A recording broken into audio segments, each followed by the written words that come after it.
I'm doing my oral presentation on Alzheimer's disease. So the definition of Alzheimer's. Alzheimer's is an irreversible, progressive disease that destroys memory, thinking skills, and other important mental functioning. Alzheimer's disease is the most common form of dementia, which is a group of brain disorders that cause the loss of intellectual and social skills.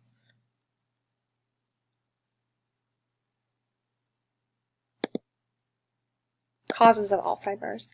Alzheimer's is thought to be caused by an abnormal buildup of proteins in and around brain cells. One of the proteins involved is amyloid. Amyloid plaques are clumps of beta amyloids which destroy connections between nerve cells and the brain. The other protein involved is called tau protein, and they perform the function of stabilizing microtubules. When the proteins become defective and fail to stabilize, microtubules tangle with brain cells, and the pathologies of the nervous system can then develop, causing Alzheimer's. As brain cells become affected, there begins to be a decrease in chemical messengers or neurotransmitters, which are involved in sending messages or signals between the brain cells. As these changes begin taking place over time, different areas of the brain begin to shrink. The very first areas of the brain affected are most always the areas responsible for our memories. Here's a diagram of our brain. As you can see, the parietal lobe is responsible for language and touch. The occipital lobe is responsible for vision. The cerebellum is responsible for balance and coordination. The brainstem is responsible for breathing, heart rate, and temperature. The temporal lobe is responsible for hearing, learning, and feelings, and the frontal lobe is responsible for thinking, memory, behavior, and movement. This is the first area affected when someone has Alzheimer's. Causes. Scientists generally believe and agree that a combination of genetic, lifestyle, and environmental factors influence when it is that Alzheimer's disease begins in a person and how quickly it progresses. Scientists and physicians agree that they really still do not know the exact cause or causes of Alzheimer's disease.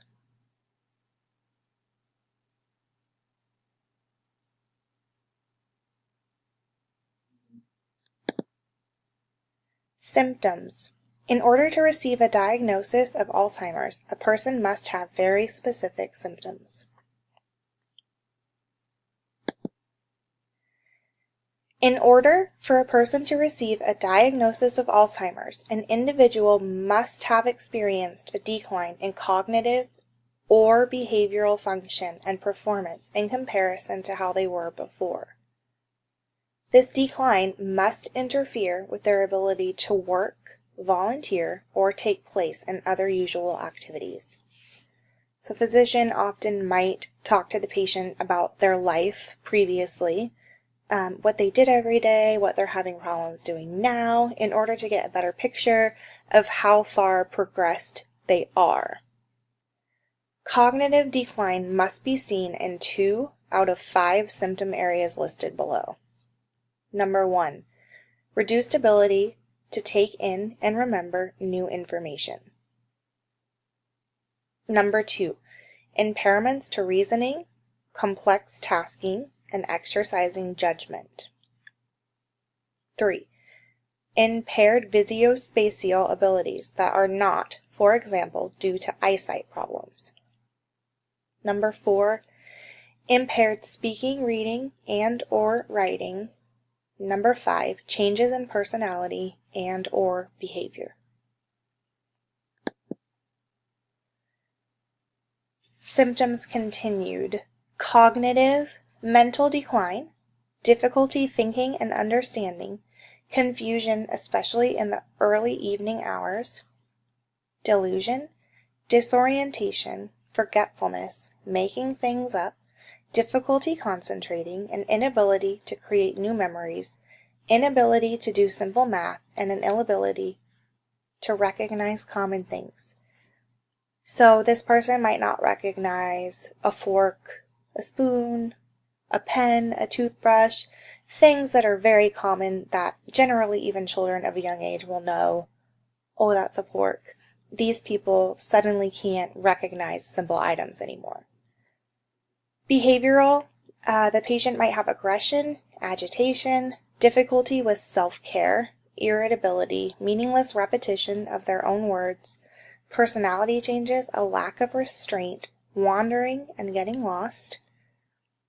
Mood, we might see anger, apathy, a general discontentment, loneliness, and severe mood swings. The data suggests that the severe mood swings can mimic someone who has bipolar disorder, where one moment the person might be super, super high, happy, nothing wrong, to just the saddest of sad.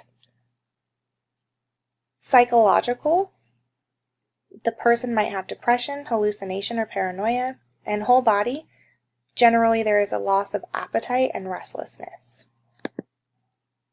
Risk factors for Alzheimer's disease. The greatest known risk factor for Alzheimer's disease is actually increasing age. Most patients with the disease are 65 and older. After age 65, the risk of Alzheimer's doubles every 5 years. Family history, people who have a parent, a brother, a sister with Alzheimer's are more likely to develop the disease themselves. Genetics, 2 categories of genes greatly influence whether a person develops a disease. They are risk genes and deterministic genes. Alzheimer's genes have been found in both of those categories. Down syndrome, a patient with Down syndrome can also cause Down syndrome patients, they have amyloid plaques that build up in their brain over time, which can then cause Alzheimer's disease.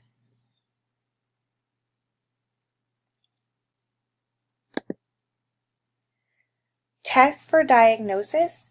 So we have mental status testing. A physician may conduct mental status tests to test thinking and memory skills. The doctor will use scores to evaluate the degree of impairment. Neuropsychological testing, a patient may be evaluated by a specialist trained in brain conditions and mental health conditions. It can also include extensive tests to evaluate your memory and thinking. Interviews with friends or family, which I spoke about a few slides earlier.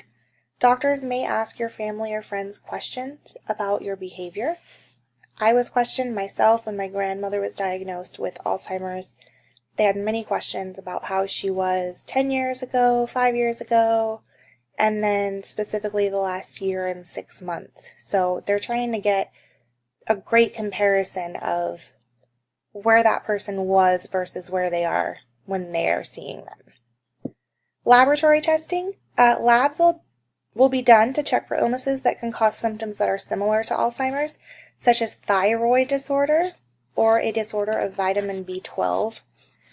Brain image testing, imaging can help rule out hemorrhages, brain tumors or strokes, degenerative brain diseases, and establish a baseline about the degree of degeneration. Here is a brain scan of a normal brain compared to the Alzheimer's brain. You can see there's a huge difference in the Alzheimer's disease brain, where parts of the brain are lit up like the 4th of July, where in the normal brain you're just not seeing that as much. A lot more yellow and red are present in the Alzheimer's disease brain scan. Future of diagnosis. Researchers are currently working on new diagnostic tools that may enable doctors to diagnose Alzheimer's earlier in the course of the disease. Physicians also have realized that a PET scan can detect tau tangles sooner than they had originally thought. Scientists are looking into a number of disease markers and diagnostic tests such as genes, disease-related proteins, and imaging procedures that can indicate if a person has Alzheimer's and how far progressed it is if they do have it.